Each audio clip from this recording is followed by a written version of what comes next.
Assalamualaikum warahmatullahi wabarakatuh. Perkenalkan, kami dari kelompok OPM yang beranggotakan Aji Bayu Wibowo, Fadila Anggraini, Muhammad Raihan, Muhammad Sapan Nursyam, dan saya Mini. Pada malam hari ini kami akan mempresentasikan materi tentang data preprocessing.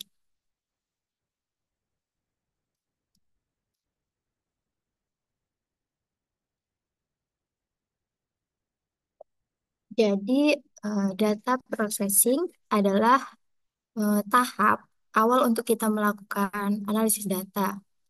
Jadi jadi kita akan menyiapkan data mentah agar kita bisa mengubahnya menjadi format yang lebih bersih, konsisten, dan akan siap digunakan dalam proses mining dan machine learning. Karena biasanya data yang kita ambil dari berbagai sumber memiliki beberapa masalah seperti data yang tidak akurat. Jadi misalnya nih ada kesalahan ketik atau data yang tidak valid. Selanjutnya itu nilai nilai yang hilang. Misalnya ada data yang tidak tercatat atau tersedia. Selanjutnya itu inkonsistensi. Misalnya ada data yang dari beberapa sumber yang misalnya berbeda atau salah dalam formatnya. Jadi data processing itu em, penting karena agar data tersebut lebih konsisten dan nantinya saat kita menganalisisnya menjadi lebih akurat.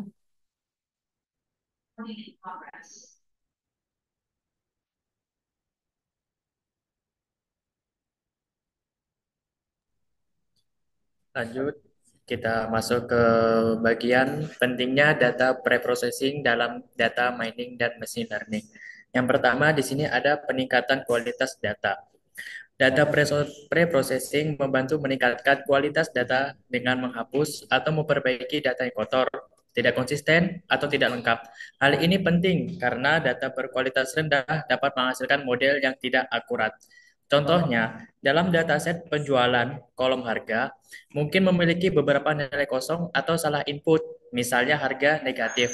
Melalui data cleaning, nilai-nilai ini diperbaiki sehingga data menjadi lebih konsisten dan dapat diandalkan. Selanjutnya ada mengurangi kesalahan model.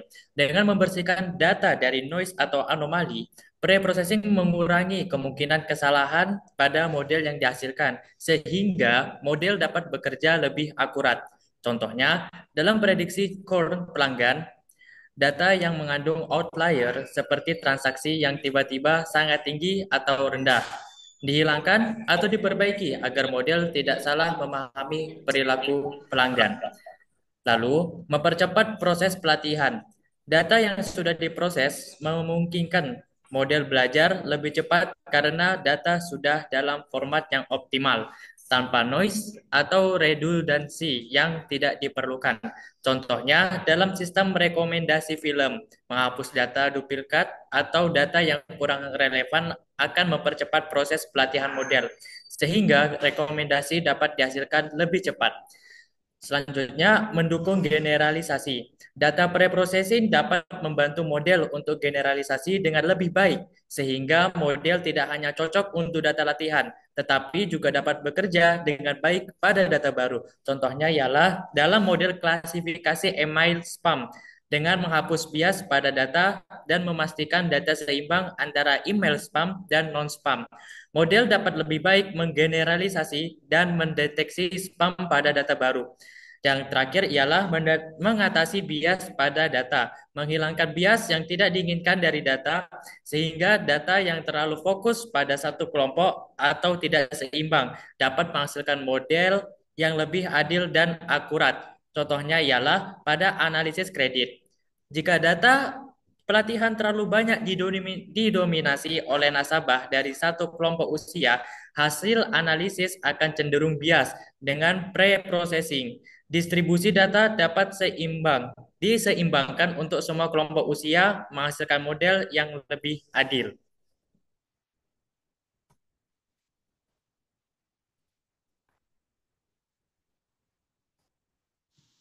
selanjutnya. Kemudian di sini ada langkah-langkah dalam data preprocessingnya. Di langkah-langkah ini terdapat 5 langkah. Yang pertama itu ada data cleaning. Data cleaning ini merupakan tahap awal dari dalam data preprocessing. Tujuannya yaitu untuk menghilangkan noise, data yang tidak konsisten, dan data yang hilang agar menjadi lebih akurat dan relevan. Kemudian ada tekniknya, yaitu teknik Z-score, yaitu untuk mengukur seberapa jauh suatu data titik menyimpang dari rata-rata dalam satuan deviasi standar. Dan kemudian ada IQR, itu untuk mengukur sebaran data antara kuartil pertama dan ketiga. Data di luar batas dan di bawah IQR juga dianggap sebagai outlier. Sebagai contoh, ketika kita memiliki data set tinggi badan siswa, setelah menghitung data Z-score-nya, kemudian ditemukan beberapa siswa dengan skor sangat tinggi atau sangat rendah. Ini mengindikasikan kemungkinan adanya kesalahan input data atau siswa tersebut memang memiliki tinggi badan yang sangat tidak biasa dibandingkan dengan siswa lainnya. Kemudian yang kedua ini ada data integration. Data integration itu dilakukan ketika kita memiliki data dari berbagai sumber yang berbeda, kemudian menggabungkannya menjadi satu dataset yang utuh. Kemudian teknik yang digunakan ini ada skema integration, yaitu menyatukan skema struktur dari berbagai sumber data yang berbeda. Dan kemudian ada entity identification, yaitu untuk mengidentifikasi entitas, misalnya pelanggan, produk yang sama dari berbagai sumber data. Kemudian ada handling redundancy, yaitu untuk mengatasi duplikat atau nilai yang redundan. Sebagai contohnya, eh, kita memiliki data penjualan dari toko online atau offline. Nah, kedua dataset ini memiliki tabel pelanggan, tetapi dengan nama kolom yang berbeda. Skema integration akan menyatukan kedua tabel tersebut menjadi satu tabel dengan nama kolom yang konsisten.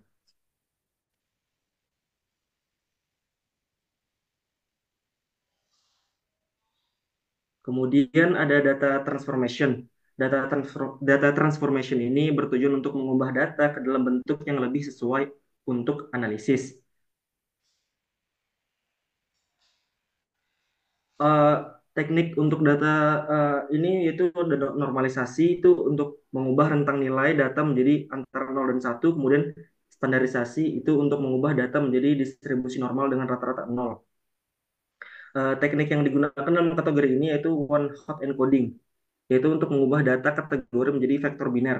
Kemudian ada label encoding, yaitu mengubah data kategori menjadi nilai numerik. Sebagai contohnya, kita memiliki dataset yang berisi fitur usia. Usia itu memiliki rentang nilai yang sangat besar ya. Dengan normalisasi, usia akan diubah ke dalam skala antara 0 dan 1, sehingga lebih mudah untuk dibandingkan dengan fitur lain yang memiliki skala yang berbeda. Kemudian yang keempat yaitu ada data reduction. Data reduction ini tujuannya untuk mengurangi dimensi data tanpa kehilangan informasi yang penting. Untuk teknik yang digunakan yaitu ada PCA, yaitu Principal Component Analysis, untuk mengurangi dimensi data dengan mencari kombinasi linear dari variabel yang asli, menjelaskan varians data sebanyak mungkin. Kemudian ada sampling, yaitu mengambil sampel dari data asli untuk mengurangi jumlah data, dan ada feature selection, yaitu memilih fitur yang paling relevan dengan target variable.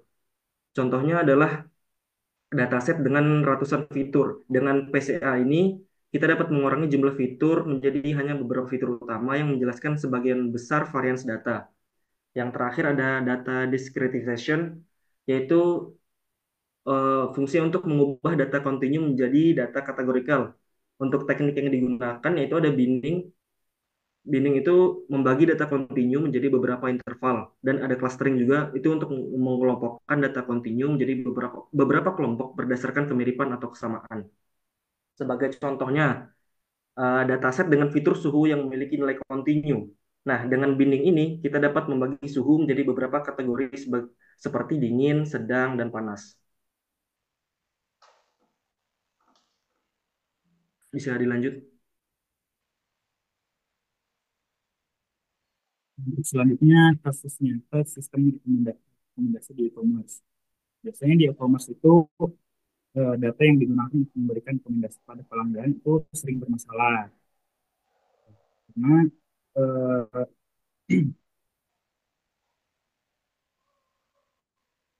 Masalah seperti data yang tidak lengkap, datanya terduplikat, eh, serta format yang ada di situ biasanya berbeda-beda dari satu sumber dengan sumber yang lain. Nah, untuk mengatasi masalah tersebut, ada beberapa langkah-langkah yang digunakan. Yang pertama itu ada data integration. Data integration ini menggabungkan berbagai sumber data seperti data perilaku, dan perilaku belanja pelanggan, kiasan, dan demografi. Tujuan tujuan dari data integration ini adalah supaya sistem rekomendasi memiliki data yang lebih komprehensif dan relevan sehingga rekomendasi yang digunakan bisa lebih akurat. Contohnya data dari riwayat belanja dan pencarian pengguna digabungkan sehingga sistem jadi tahu. Misalnya kalau kita misalnya sering cari skincare, maka sistem akan rekomendasikan di kategori ini aja. Terus yang kedua ada data cleaning atau pembersihan data. Di langkah ini berfokus untuk menghapus akun ganda dan memberikan informasi yang tidak lengkap. Tujuannya untuk memastikan data yang digunakan bebas dari error, duplikasi, dan lebih bagus. Contohnya, contoh data cleaning itu sistem sistem otomatis menghapus produk duplikat seperti ada dua nama produk yang sama. Contohnya AirPods Pro Gen 2 atau Gen 2 AirPods Pro. Ini bisa membuat data lebih bersih dan hasil rekomendasi itu bisa lebih akurat. Nah, yang ketiga ada data transformation atau transformasi data. Proses ini untuk proses normalisasi fitur numerik dan encoding untuk kategori produk.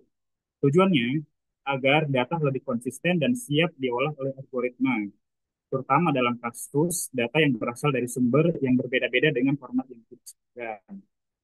Contohnya, semua harga produk disatukan dalam format yang sama, misalnya dalam format rupiah. Nah, sehingga lebih mudah didapatkan dan diolah oleh sistem rekomendasi. Sedikit kesimpulan untuk di slide ini, untuk membuat sistem rekomendasi yang efektif di e-commerce, langkah-langkah seperti integrasi data, pembersihan data, dan transformasi data sangat penting dalam memastikan kualitas data yang digunakan. Tanpa ketiga langkah ini, sistem rekomendasi itu bisa kesulitan memberikan hasil yang akurat karena informasi yang tidak lengkap atau data yang berbeda-beda.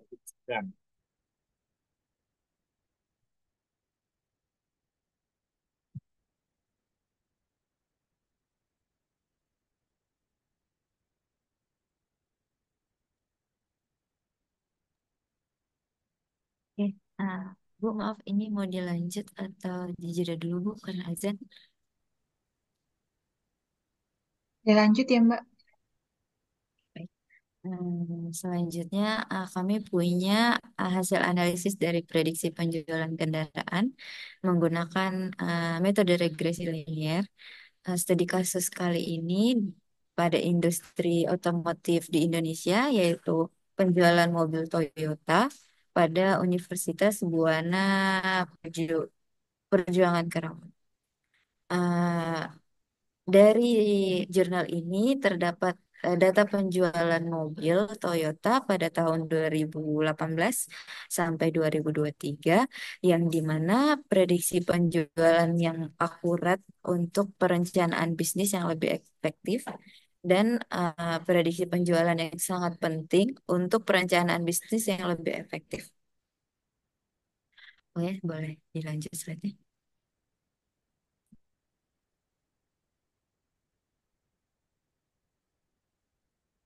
Oke, Berhenti dulu sebentar ya Mbak ya.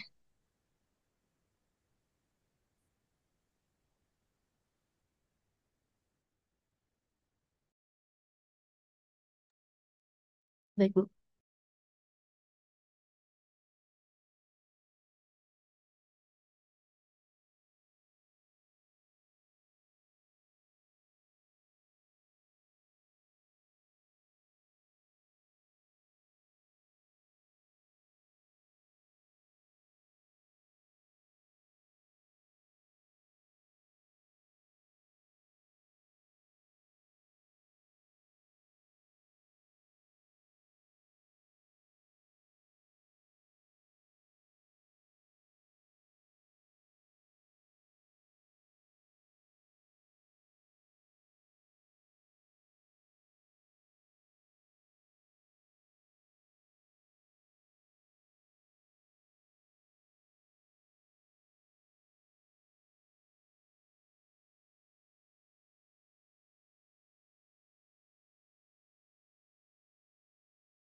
Silakan, Mbak.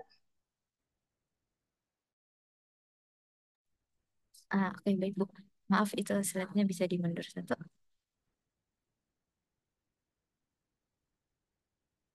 Baik. Bisa dilihat berikut ada tampilan data penjualan mobil Toyota pada tahun 2018 sampai tahun 2023. Ya. Eh, Pada penjualan mobil ini diterbitkan oleh Gabungan Industri Kendaraan Bermotor, ya, Gaikindo, yang di mana jurnal tersebut menerapkan metode regresi linier. Sebelum melakukan tahap metode regresi linier, lebih baik data tersebut di pre-processing untuk memastikan kualitas dan ketetapan model. Ketetapan terhadap data cleaning yang di mana diperoleh akan dipastikan untuk memasti eh, bahwa data tidak terdapat nilai yang hilang atau duplikat. Jadi sebelum data ini diproses oleh regresi linear, data penjualan mobil pada tahun 2018 sampai 2023 tersebut lebih baik di cleaning dulu agar tidak ada data yang duplikat dari data tersebut. Sehingga dataset diperiksa menyeluruh untuk memastikan dan mendeteksi nilai yang hilang atau duplikat. Yaitu dengan mencetak jumlah nilai yang hilang pada data frame dan menghitung jumlah duplikat pada data tersebut pada proses data cleaning. Boleh dilanjut selanjutnya.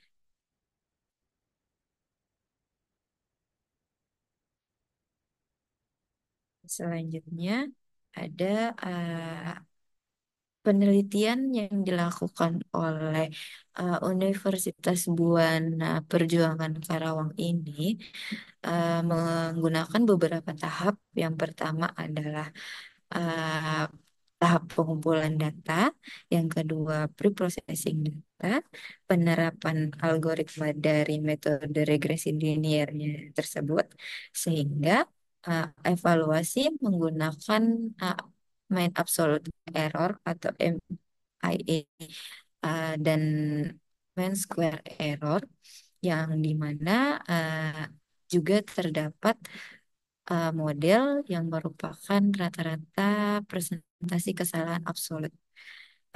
Dari hasil penelitian yang dilakukan oleh Universitas Buana Karawang menunjukkan bahwa regresi linier dapat memprediksi penjualan mobil Toyota dengan sangat cukup akurat, atau data tersebut cukup baik, yang mencapai rata-rata kesalahan mutlak sebesar 12,47%. Boleh dilanjut saja. Ya. Jadi kesimpulan dari apa presentasi kami yang dimana tentang data processing itu adalah proses penting yang merupakan keberhasilan model dalam proses data mining dan machine learning. Tanpa adanya data yang bersih, terstruktur, dan relevan dalam model yang dibangun, dapat memberikan hasil yang lebih akurat. Jadi, jika data belum di processing dan hanya data mentah yang akan kita kelola untuk data mining dan machine learning, dapat dipastikan kalau hasil dari processing tersebut tingkat akuratnya persennya akan sangat rendah. Dan langkah-langkah seperti data cleaning, integrasi, transformasi, reduksi, dan diskritasi, serta teknik-teknik yang mendukung dalam tahapan dari data pre-processing sangat penting untuk menghasilkan data yang optimal dalam menganalisis suatu data. Sekian presentasi dari UPM. Terima kasih. Saya kembalikan ke Ibu Heni.